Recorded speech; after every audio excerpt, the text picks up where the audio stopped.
Shalom Bapak Ibu, saudara sekalian terkasih di dalam nama Tuhan Yesus Kristus. Apa kabar? Puji nama Tuhan, di Rabu sore ini kita dapat kembali bersama-sama akan belajar bareng tentang tabernakel. Sebelum kita masuk dalam firman Tuhan, mari sama-sama kita berdoa terlebih dahulu.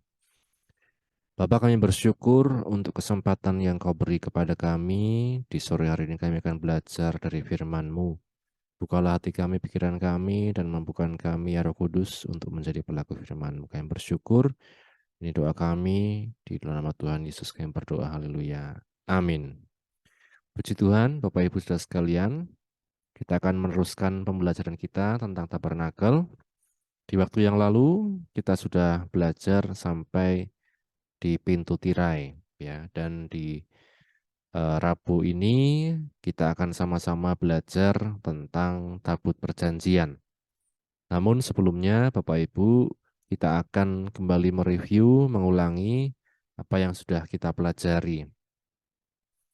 Kembali saya mengulang tentang skema kemah suci tabernakel, terdiri dari 3 bagian, yaitu halaman, kemudian ruang suci, dan ruang maha suci. Di halaman kita melihat pintu masuk dari luar, maka masuk halaman adalah pintu gerbang.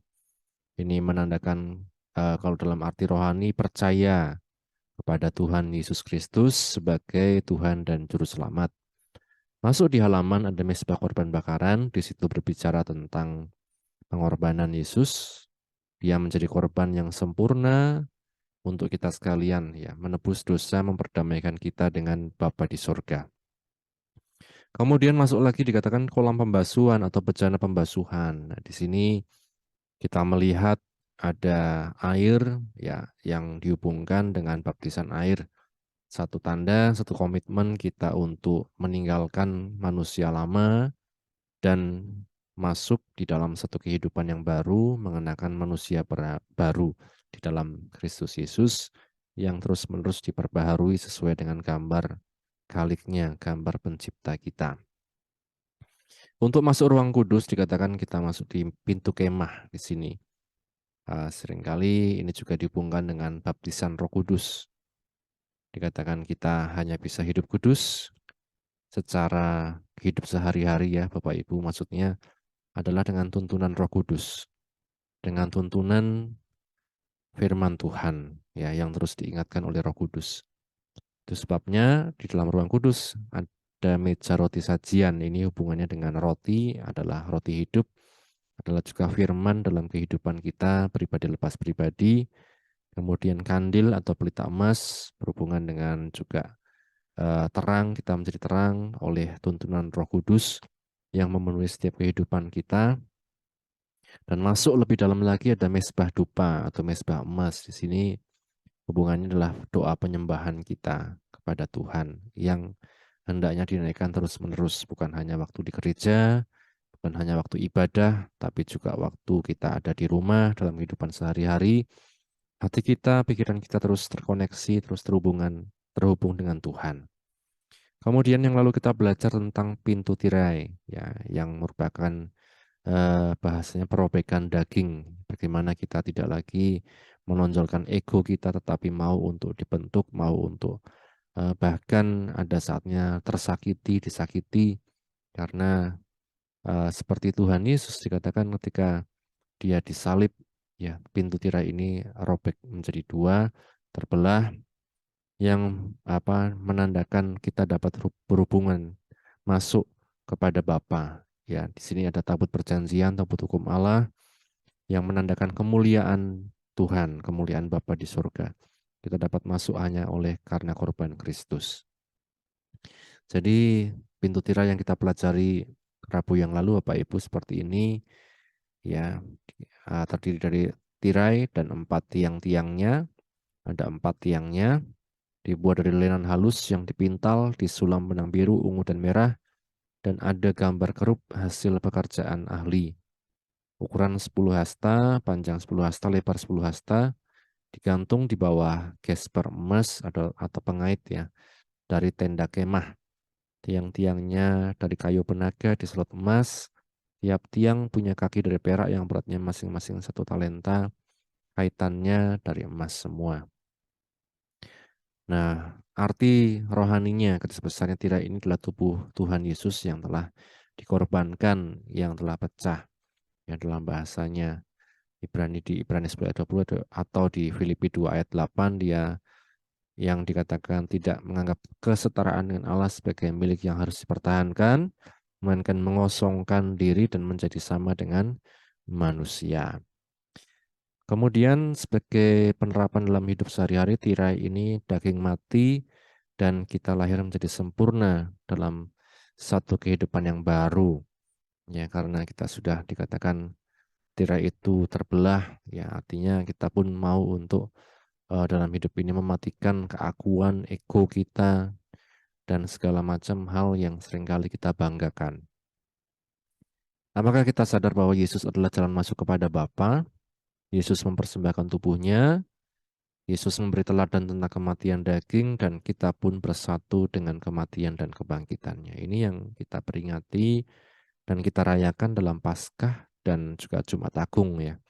Jumat Agung kita memperingati kematiannya yang memperdamaikan kita. Di Paskah kita memperingati kebangkitannya yang menyelamatkan setiap kehidupan kita. Kita syukuri hal ini dan kita terus ingat apa yang sudah Tuhan Yesus kerjakan dalam kehidupan kita. Kemudian saat ini kita masuk dalam ruang Maha Suci, Bapak Ibu Saudara sekalian, satu ruangan yang kalau di waktu itu sangat sakral ya, suasananya dan berbagai macam mungkin ya tidak bisa kita bayangkan saat ini karena tidak ada lagi Bapak Ibu Saudara sekalian. Kita bisa bayangkan bagaimana satu suasana yang sangat sakral, tenang di dalam ruangan Maha Suci ini dan hanya ada kerub ya, tabut perjanjian yang di atasnya ada lambang kerub. Dan ini dikatakan merupakan satu lambang kemuliaan Allah, perdamaian, pendamaian dengan Bapa di surga yang dikerjakan oleh Tuhan Yesus Kristus. Bapak Ibu uh, dikatakan di sini dalam tabut perjanjian ini kita melihat bersama-sama dalam Keluaran pasal 25 ayat 10 sampai 22 dan Keluaran pasal 37 ayat 1 sampai 9. Mari sama-sama kita baca. Keluaran 25 ayat 10 sampai 22. Haruslah mereka membuat tabut dari kayu penaga 2,5 hasta panjangnya, 1,5 hasta lebarnya, dan 1,5 hasta tingginya. Haruslah engkau menyalutnya dengan emas murni, dari dalam dan dari luar engkau menyalutnya, dan di atasnya harus kau buat bingkai emas sekelilingnya. Haruslah engkau menuang 4 gelang emas untuk tabut itu, dan pasanglah gelang itu pada keempat penjurunya, yaitu 2 gelang pada rusuknya yang satu dan 2 gelang pada rusuknya yang kedua. Engkau harus membuat kayu pengusung dari kayu penaga dan menyalutnya dengan emas. Haruslah engkau memasukkan kayu pengusung itu ke dalam gelang yang ada pada rusuk tabut itu, supaya dengan itu tabut dapat diangkut. Kayu pengusung itu haruslah tetap tinggal dalam gelang itu, tidak boleh dicabut dari dalamnya. Dalam tabut itu haruslah kau taruh loh hukum yang akan kuberikan kepadamu. Juga engkau harus membuat tutup pendamaian dari emas murni, 2,5 hasta panjangnya dan 1,5 hasta lebarnya. Dan haruslah kau buat 2 kerup dari emas, kau buatlah itu dari emas tempaan pada kedua ujung tutup pendamaian itu.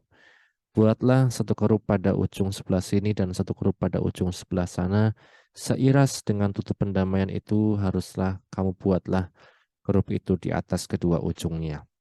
Kerup-kerup itu harus mengembangkan kedua sayapnya ke atas, sedang sayap-sayapnya menudungi tutup pendamaian itu, dan mukanya menghadap kepada masing-masing.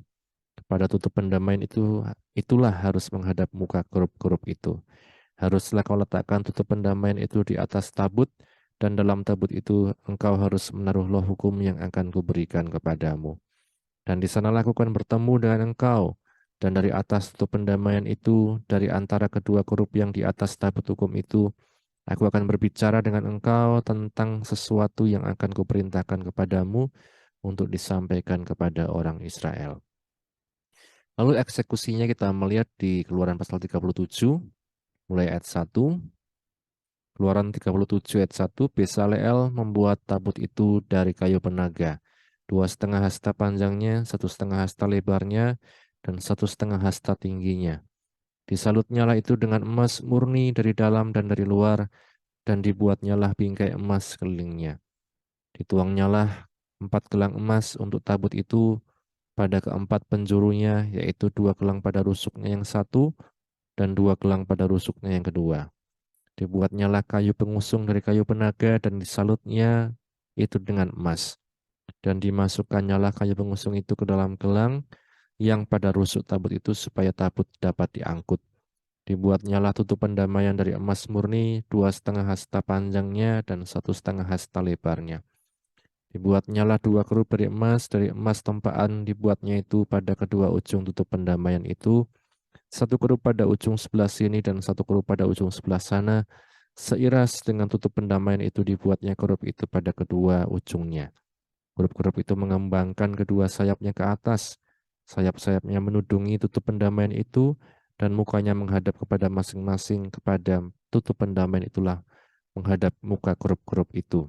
Ya, sampai di sini kita melihat perintah dan eksekusi yang dikerjakan oleh seorang Besaleel.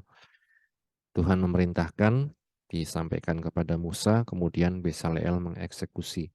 Dan satu hal yang menarik dikatakan, disitulah Tuhan berkomunikasi dengan Musa. Dia menyampaikan apa yang harus diperintahkan kepada orang Israel. Jadi ada satu tahapan di waktu itu bagaimana orang menyampaikan isi hati Tuhan. Ya, Tuhan menyampaikan lewat Musa, Musa menyampaikan kepada jemaat ya Israel di waktu itu. Dan kita melihat Bapak Ibu, tabut perjanjian ini terdiri dari tabut dan juga ada dikatakan tadi tutup ya tutupan grafirat. Tabut dibuat dari kayu penaga disalut emas luar dalam. Bentuknya kotak 4 persegi panjang. Ukuran lebar 1,5 hasta, panjang 2,5 hasta, tinggi 1,5 hasta. Sekeliling tepi atasnya ada mahkota dari emas. Pada keempat penjurunya masing-masing ada 1 gelang emas, tempat tongkat-tongkat untuk mengusung. Terdapat 2 tongkat dari kayu penaga disalut emas. Isinya 2 loh batu perjanjian, puli-puli emas berisi mana, dan tongkat Harun yang bertunas, berbunga, dan berbuah badam. Ini kisahnya bisa kita baca di Bilangan 17 ayat 8. Kemudian tutupan grafirat dibuat dari emas murni. Pada kedua ujungnya ada 2 kerup dari emas tempaan dengan sayapnya berkembang menudungi tutupan grafirat tersebut. Wajahnya berhadap-hadapan. Seluruh tutup ini ditempa dari sepotong emas. Ya, kita lihat apa gambarannya Bapak Ibu. Ini ada tabutnya, ada tutupnya, ya, ada di sini dikatakan uh, kerub, ya, gambaran kerub malaikat yang saling berhadapan. Kemudian ada pengusungnya, kemudian isinya adalah tadi puli-puli berisi mana, kemudian tongkat Harun, kemudian 2 loh batu hukum Allah. Daftar istilah tabut perjanjian ya dalam buku terjemahan lama dan juga terjemahan baru. Dalam buku Kemah Suci, tabut sama. Dalam terjemahan lama dikatakan peti, terjemahan baru dikatakan tabut.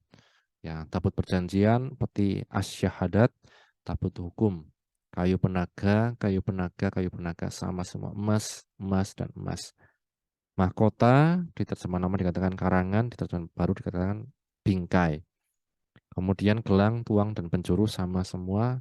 Tongkat ada istilah kayu pengusung, di terjemahan baru kayu pengusung. Loh batu perjanjian, terjemahan lama dikatakan syahadat, loh batu perjanjian atau loh hukum di perjanjian baru. Puli-puli emas di terjemahan lama dikatakan bokor emas, terjemahan baru dikatakan puli-puli emas. Tongkat Harun sama semua, tutupan grafirat tempaan, di terjemahan baru yang berbeda dikatakan tutup pendamaian, ya, tutup perdamaian tempaan. Kemudian kerub ada istilah kerubiun di terjemahan lama dan kerub di terjemahan baru sama. Sayap semua sama. Ya, karenanya apakah kita sadar bahwa hanya melalui Yesus kita dapat mengalami satu hubungan yang intim, hubungan yang dekat dengan Bapa. Karena kalau kita melihat dalam struktur skema suci, betapa orang itu tidak bisa sembarangan masuk ke dalam kemah suci. Tidak bisa sembarangan masuk ke ruang suci, tidak bisa sembarangan masuk ke ruang maha suci. Ya, bahkan kalau di ruang Mahasuci itu hanya imam besar. Kalau orang sembarangan masuk, dia dapat eh, mengalami hukuman mati. Ya. Karena apa? Dikatakan dalam firman Tuhan, kemuliaan Bapa itu adalah kemuliaan yang tidak terhampiri. Ya, kemuliaan yang sangat luar biasa. Bahkan konsekuensinya adalah kematian ya kalau orang sembarangan. Kita melihat dalam 1 Timotius 6 ayat 16 dikatakan, dialah satu-satunya yang tidak takluk kepada maut, bersemayam dalam terang yang tak terhampiri. Seorang pun tidak pernah melihat dia dan memang manusia tidak dapat melihat dia. Baginya lah kemuliaan, hormat, dan kuasa yang kekal. Amin. Ya, kita melihat Bapak Ibu Saudara sekalian, Bapa di surga digambarkan dialah satu-satunya yang tidak takluk kepada maut, bersemayam dalam terang yang tak terhampiri. Seorang pun tidak pernah melihat dia dan memang manusia tidak dapat melihat dia. Baginya lah hormat dan kuasa yang kekal. Amin. Ini Bapak Ibu, Tuhan yang kita sembah dikatakan sangat luar biasa. Sangat luar biasa karena tidak bisa kita sembarangan, tidak bisa ngawur dalam kita melayani, dalam kita mengabdi, berdoa kepada Tuhan. Tidak bisa sembarangan karena dia kemuliaannya tak terhampiri. Ya, bahkan sangat luar biasa kalau digambarkan dalam firman Tuhan Perjanjian Lama itu bagaimana orang tidak bisa sembarangan menghadap Tuhan. Akan tetapi kita melihat di dalam Yesus, kita memiliki akses untuk dekat dengan Bapa. Ini yang kita syukuri. Di dalam Yesus kita memiliki akses yang dekat dengan Bapa. Kita melihat di Ibrani pasal yang ke-10, ayat yang ke-19, Ibrani pasal yang ke-10, ayat yang ke-19 dikatakan, jadi saudara-saudara, oleh darah Yesus kita sekarang penuh keberanian dapat masuk ke dalam tempat kudus. Karena ia telah membuka jalan yang baru, yang hidup bagi kita melalui tabir, yaitu dirinya sendiri, dan kita mempunyai seorang imam besar sebagai kepala rumah Allah. Ya. Siapa imam besarnya? Tuhan Yesus. Dialah yang menjadi kepala rumah Allah. Karena dikatakan karenanya oleh darah Yesus, oleh korban Kristus, kita sekarang dengan penuh keberanian dapat masuk ke dalam tempat kudus. Yang dulu hanya dapat dikerjakan oleh para imam, bahkan imam besar. Sekarang kalau kita beriman pada Yesus, darah Yesus itu yang dikatakan melayakkan kita untuk dengan penuh keberanian masuk ke dalam tempat kudus. Karena apa? Kita diperdamaikan, posisinya berdamai dengan Tuhan. Karena ia telah membuka jalan yang baru dan yang hidup bagi kita melalui tabir, yaitu dirinya sendiri. Bandingkan dengan seorang Ratu Esther ketika dia mau menghadap Ahasveros, harus dikatakan Ahasveros menjulurkan tangan tongkat, ya tongkatnya lebih dahulu baru kemudian Esther bisa masuk. Ya, tidak mudah Bapak Ibu Saudara sekalian. Tetapi kita bersyukur oleh darah Yesus kita dengan penuh keberanian dapat masuk ke dalam tempat kudus karena ia telah membuka jalan yang baru, ya, jalan yang jalan damai kepada Bapa di surga. Dialah jalan pendamaian untuk kita sekalian. Itu yang dikatakan di surat Efesus ketika Paulus menuliskan tentang karya Kristus dalam kehidupan kita. Kita memiliki akses untuk masuk kepada Bapa, untuk dekat dengan Bapa. Akses itu ya seperti semacam izin ya. Kalau Bapak Ibu mau masuk ke satu ruangan khusus, ya kalau di tempat kerja itu kadang ada kartu aksesnya. Hanya orang yang punya kartu itu yang dapat masuk. Nah, kita pun demikian. Hanya oleh darah Yesus, di dalam Yesus, kita bisa masuk, dikatakan menghadap Bapa di surga. Bisa memiliki satu hubungan yang intim, yang erat dengan Bapa di surga. Karena siapa? Karena Yesus. Kemudian yang ketiga kita dilayakkan untuk menghampiri tahta kasih karunia. Nah, ini kita juga bersyukur. Bapak Ibu Saudara sekalian, tahta kasih karunia. Dikatakan di Ibrani pasal 4, ayat yang ke-16. Ibrani pasal yang keempat, ayat yang ke-16. Demikian bunyi firman Tuhan. Sebab itu, marilah kita dengan penuh keberanian menghampiri tahta kasih karunia, supaya kita menerima rahmat dan menemukan kasih karunia untuk mendapat pertolongan kita pada waktunya. Di dalam siapa? Di dalam Yesus. Kita melihat ayat 14. Karena kita sekarang mempunyai imam besar agung yang telah melintasi semua langit, yaitu Yesus Anak Allah. Baiklah kita teguh berpegang pada pengakuan iman kita, sebab imam besar yang kita punya bukanlah imam besar yang tidak dapat turut merasakan kelemahan-kelemahan kita. Sebaliknya sama dengan kita, ia telah dicobai hanya tidak berbuat dosa. Amin. Bapak Ibu, karenanya dikatakan, sebab itu marilah kita dengan penuh keberanian menghampiri tata kasih karunia. Tata kasih karunia ini untuk apa? Supaya kita menerima rahmat dan menemukan kasih karunia untuk mendapat pertolongan kita pada waktunya. Artinya tidak ada lagi satu sekat, tidak ada lagi satu keraguan ketika kita datang kepada Tuhan. Apakah saya akan ditolong? Apakah Tuhan mau menerima saya? Jika kita datang dengan satu kerendahan hati bahwa darah Yesus itulah yang melayakkan kita, maka dikatakan kita akan menemukan kasih karunia, mendapatkan pertolongan pada waktunya. Jadi berbeda sekali dengan nuansa zaman dulu yang sangat begitu strict ya, sangat begitu ketat. Di saat ini oleh darah Yesus dikatakan kita memiliki akses jalan masuk, memiliki satu jalan masuk kepada Bapa di surga. Untuk apa? Mendapat pertolongan kita pada waktunya. Apakah kita menghargai kasih karunia Tuhan ini, Bapak Ibu? Apakah kita menghargai apa yang sudah Yesus kerjakan dalam kehidupan kita, atau kita justru meremehkan? Oh, berarti sekarang santai. Saya kalau berbuat dosa ya sudah diampuni sama Tuhan. Saya kalau berbuat salah ya sudah, pasti Tuhan maklum. Mari kita sebaliknya Bapak Ibu, kita menghargai bahwa sebenarnya Bapa itu adalah Bapa yang tidak terhampiri, Bapa yang kudus, Bapa yang begitu luar biasa. Tetapi oleh karena Tuhan Yesus, Dia mau menjadi manusia, Dia mau korbankan dirinya, Dia mau mencurahkan darahnya di kayu salib, kita dilayakkan untuk menghampiri tahta kasih karunia. Bahkan kita memiliki satu kedekatan dengan Bapa di surga. Karenanya kita pun berdoa, Bapa kami yang di surga, seperti yang Yesus ajarkan. Karena Bapak Ibu saudara sekalian, mari kita menghargai apa yang Tuhan Yesus sudah lakukan. Kita melihat sebuah tabut perjanjian sebagai kemuliaan Bapa di situ. Oleh darah Yesus dikatakan kita dilayakkan untuk masuk menghampiri kemuliaan Allah. Dan untuk apa? Mendapat pertolongan kita pada waktunya. Jangan sia-siakan kesempatan yang Tuhan berikan. Jangan sia-siakan anugerah yang Tuhan berikan. Karena dikatakan kita sudah ditebus oleh darahnya sendiri. Kita diperdamaikan dengan Bapa di surga dan kita diselamatkan oleh apa yang sudah Tuhan Yesus kerjakan. Mari sama-sama kita berdoa. Bapa, kami bersyukur untuk firman-Mu yang telah kami baca, kami dengar, kami renungkan. Menolong kami untuk memahami, mengerti, dan untuk kami dapat menjadi pelaku-pelaku firman-Mu. Bapa, ajari kami untuk terus menghargai kasih karunia-Mu, terus menghargai kesempatan yang Kau berikan dalam kehidupan kami ya Tuhan. Bukan kami menyanyiakan, tetapi justru kami menghargai dan menghormati Engkau ya Bapa.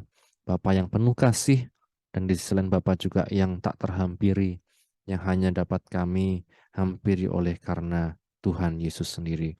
Kami bersyukur Bapa, berkatilah setiap anak-anak-Mu yang sudah mendengar firman-Mu, dimanapun mereka berada, apapun yang menjadi pergumulan mereka, Engkau yang tahu, dan Engkau yang menolong kami. Engkau yang tolong kami Tuhan untuk semakin hari semakin diperbaharui serupa dengan Engkau ya Tuhan. Dan jadikan kami terang berkat-Mu dimanapun kami berada. Sehingga juga Tuhan orang-orang dapat mengenal Engkau sebagai Tuhan dan Juru Selamat mereka secara pribadi. Kami bersyukur, ini doa kami. Di dalam nama Tuhan Yesus kami berdoa, haleluya. Amin. Puji Tuhan, Bapak Ibu saudara sekalian, Tuhan Yesus memberkati. Amin.